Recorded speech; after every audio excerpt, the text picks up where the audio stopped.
Bem, pessoal, e dando continuidade ao nosso módulo, né, na história do dinheiro, eu vou falar sobre o sistema centralizado. Pessoal, e o que é o sistema centralizado, né? O que é que faz com que um sistema seja centralizado quando se trata de moeda fiduciária, né? Que é essa moeda, o papel moeda que nós utilizamos aí no dia a dia.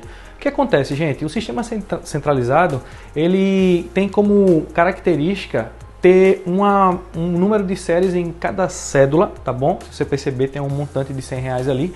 E o Banco Central ele tem posse sobre ela, entendeu? E aí ele faz com que ele imprima constantemente e faça suas impressões e tenha um controle sobre isso, fazendo com que as pessoas que a tenham, né, quando faz uma transação, quando deposita seu capital, ela seja catalogada e seja registrada em seu nome. Então ele sabe, o sistema centralizado, ele sabe que você está movimentando uma quantia XYZ do seu capital quando você está transacionando, que você está depositando no banco, alguma coisa do tipo.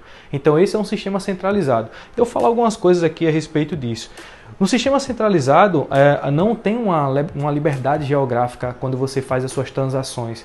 Você precisa registrar e catalogar para que eles imponham aqueles famosos impostos, né? A Receita Federal cai em cima, você tem que declarar imposto de renda, etc. e tal. Não estou dizendo que isso é errado, porém é uma característica do sistema centralizado. É porque o sistema em si ele precisa ter digamos assim, ele receber um aluguel por você ter o capital em suas mãos através de microtaxas que são descontadas e cada um sai comendo um pedacinho ali, fazendo com que o dinheiro em si tenha uma alta desvalorização, tá bom? E o que acontece? Esses impostos e tributos, são estabelecidos pelo Banco Central, é o governo em si que faz com que isso aconteça. Então, o sistema centralizado ele faz isso, é todo o capital do dinheiro centralizado em um único órgão, como você pode ver aqui é o banco, por exemplo. Se você prestar atenção, eu simbolizei essa imagem em si do sistema centralizado para você entender. É todo o capital do Brasil, todo o dinheiro fiduciário do Brasil centralizado em uma única instituição, que é de lá que sai o capital para outros fins, né? Inclusive para pagar as dívidas do país, entendeu? Que eu vou estar falando daqui a pouquinho sobre isso, tá bom? E aí eu vou falar sobre as características de uma transação, né, da moeda em si fiduciária. Para você ter uma noção, aqui tem o João e a Maria. As transações elas acontecem da seguinte forma: você tem uma transação que você faz do ponto A para o ponto B, onde você não precisa de intermediários para fazer essa transação. Por exemplo, você vai chegar em um supermercado ou alguma coisa do tipo, você tem o seu dinheiro no bolso, a sua cédula, e aí você quer pagar aquela determinada compra. Ninguém precisa intermediar essa compra. Você mesmo pega o seu capital e faz o pagamento. Outra coisa também que é importante ressaltar é que não precisa de você mostrar a identidade, você mostrar quem realmente você é. Eu me chamo Felipe Torino, quero fazer uma transação aqui. Não precisa se relatar quem você é. Quem está recebendo o pagamento e quem está pagando não precisam ser pessoas identificáveis, tá bom? Você chega imagina toda vez se você fosse fazer um pagamento e você ter que relatar quem é você, né? Muitas vezes a gente faz um abastecimento de um carro, de combustível, né? A gente faz uma recarga, por exemplo, em um celular, faz uma compra em algum tipo de mercadinho por aí, só que a gente não precisa dizer quem é que está comprando ou perguntar, saber qual o nome da pessoa, identidade, o CPF que está vendendo. Então, tem essa característica. Pagamento reversível, né? Quando você pode comprar, hoje de acordo com a Constituição, né, o Código de Defesa do Consumidor, quando você faz uma compra, você pode reverter ela mediante, se você constatar e alegar, ter um arrependimento, por exemplo, tá bom? Então, tem uma proteção em relação a isso. Então, uma transação como essa, ou amigavelmente também, né? Você chega lá, por exemplo, tem um mercadinho próximo à minha casa, um exemplo, do Marcos. Então eu chego lá no Marcos, eu comprei isso aqui, poxa, eu comprei enganado e tal. E você teria como devolver se o alimento, ou seja lá o que você comprou, não estiver violável, né? Estiver dentro da regra que ele colocou lá, você pode fazer aí, você pode reverter esse pagamento, tá certo? E a liberdade geográfica de você poder transacionar, ela não existe, a gente sabe, né? Se você tem um parente que mora em outro estado ou outro país, para você transacionar esse capital, você não tem como mandar, por exemplo, R$1.000 para uma pessoa de outro país sem que você seja taxado, né, com alguns impostos ali, até mesmo essa taxa de câmbio ou alguma coisa do tipo. Então fica muito caro, encarece muito, mas algumas pessoas fazem, né, são pouquíssimas, mas algumas pessoas fazem porque, querendo ou não, é o sistema fiduciário, essa transação que a moeda ela impõe, tá certo? E aí, se tratando de inflação, gente, eu quero falar para vocês algo muito, mas muito peculiar que poucas pessoas entendem. Na maioria das vezes você acaba pensando que as coisas estão ficando caras, mas não é isso que acontece. Para você que não sabe, o capital, o nosso dinheiro é que vai ficando desvalorizado. Não é o determinado preço ativo que está encarecendo à medida que passa. Na verdade, é o nosso capital que vai constantemente desvalorizando.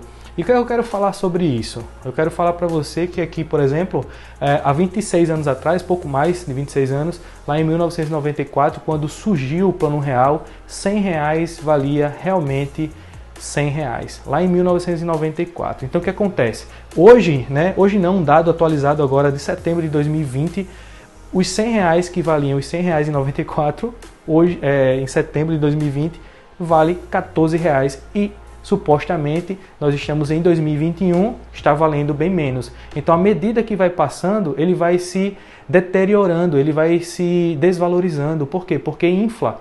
Medida essa centralização do capital, do dinheiro em si, o que acontece? O Banco Central, o país, né, o governo, ele imprime descontroladamente cédulas. Então, fazendo assim com que o capital ele fique desvalorizado de fato. Então, quando não se tem uma ótima gestão na base financeira do país, acontece isso. Então, o nosso dinheiro, o nosso capital, ele tende sempre a desvalorizar. Tanto é que, agora recentemente, né, inventaram, né, criaram a cédula de R$200. E você acha que foi por quê? Por que inventaram a cédula de R$200? E saíram de circulação a de R$1, né? E, consequentemente, vão sair as outras. Por quê? Porque o dinheiro está se estreitando. Então eles aumentam a régua porque vai ter uma quantidade menor de cédulas de R$200, fazendo com que ela realmente vale os R$200. Assim como a partir do momento que ela é criada, entendeu como é que funciona? Então ela tira de circulação uma moeda que está realmente esgotada, que está inflada, está inflacionada, e coloca uma nova no lugar, aumentando a margem. E acredite, em nossos tempos, em nossa vida, a gente ainda vai ver cédulas de 500, de R$1.000, e olha só que interessante, né? Qual o próximo, eu costumo até brincar, qual o próximo animal da cédula de R$500? Faça uma reflexão, tá bom? E aí esse é um dado para você ter uma noção, a inflação medida pelo IPCA no período de 524% de inflação. Gente, é muita coisa, tá? Isso aqui foi um dado de um matemático financeiro chamado José Dutra Vieira Sobrinho, tá certo? Isso aqui é um dado que está na internet, eu peguei para compartilhar com vocês e dando crédito aqui a esse matemático, tá bom? E aí a gente tem a Venezuela, né? A gente tem aqui um país que é da América Latina, vizinho, né? Vizinho nosso, um país bem próximo, que já está à beira, na verdade, né, totalmente inflacionado lá o capital. Para vocês terem noção, as imagens que vocês vão ver a seguir realmente impressionam e é lamentável, porque como é que um país, a pergunta é, como é que um país chega a esse estado, né, no seu capital financeiro, a sua gestão financeira do país? É lamentável. E olha só que interessante, gente. Aqui estão alguns modelos, algumas imagens, perdão, de compras do nosso dia a dia. A gente tem aqui cenoura, tem uma fralda, né, para criancinha, um papel higiênico, queijo, frango, cara, sabonete. Olha só a quantidade de cédula que você precisa levar a um determinado estabelecimento para poder comprar alguma coisa. Cara, pelo amor de Deus, né? Então é justamente isso. E você acredita que o Brasil não pode estar chegando no mesmo caminho? Mas é claro, pode estar um pouco distante, mas é o mesmo caminho, gente. Porque uma moeda fiduciária, ela tem um período de vida, ela tem uma data de validade.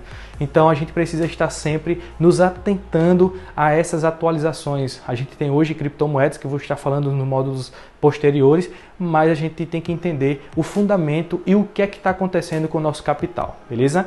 Então essa é mais uma aula de hoje e aguardo na próxima.